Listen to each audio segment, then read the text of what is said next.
ہمارا تعلق ایسی نبینا معاشرے سے ہے جہاں اداسی کا یقین دلانے کے لیے آنسو بہانے پڑتے ہیں اور بیماری کا یقین دلانے کے لیے مرنا پڑتا ہے۔ تیری آواز میسر جو نہیں، ہفتوں سے میرے کانوں پہ بڑا قحط پڑا ہے جانا۔ اللہ جب کسی بدبخت کو دکھ دینا چاہے تو وہ بدقسمت ناشکری کا راستہ اختیار کر لیتا ہے۔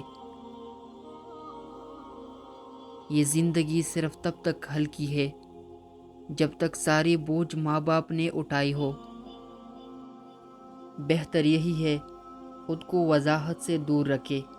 کوئی کہے برا ہے تو کہہ دے برا ہوں میں۔ حضرت علی نے فرمایا، جو دعا قبولیت میں وقت لیتی ہے پھر وہ قبول ہو جانے پر وقت ہی بدل دیتی ہے۔ ہمارے معاشرے میں فاتح خوانی پر بیٹھی ہوئی لوگ مردے کی تعریف اور زندہ لوگوں کی برائیاں کرتے ہیں۔ تمہارا ذکر اگر دن میں بھول جاؤں تو میں قضا سمجھ کر راتوں کو جاگ لیتا ہوں۔ شعور جب بکتا ہے تو وہ جاہلیت سے کہیں زیادہ خطرناک ثابت ہوتا ہے۔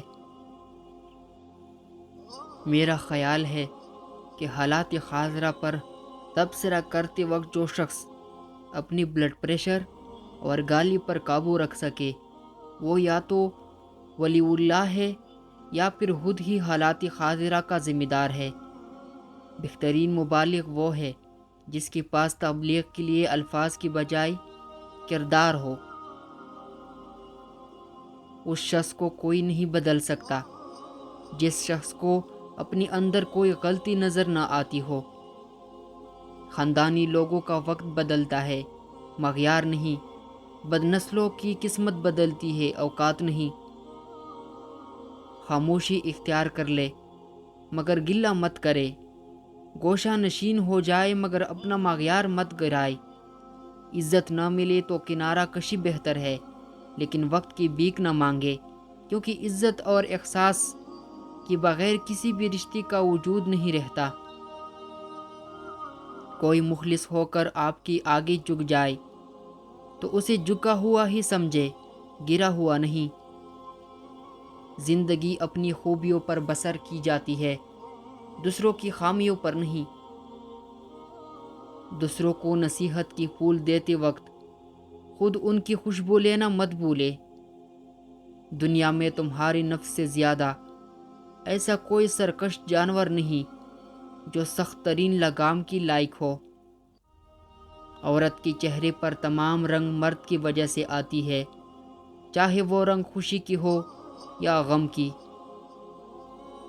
محبت کیوں ہوتی ہے اور پھر وہ ایک شخص کیوں میرے دل سے نہیں نکل رہا، تو اس کا مطلب ہے کہ محبت ایک فطری چیز ہے، یہ کسی کی بس میں نہیں ہوتا، یہ بس ہو جاتا ہے۔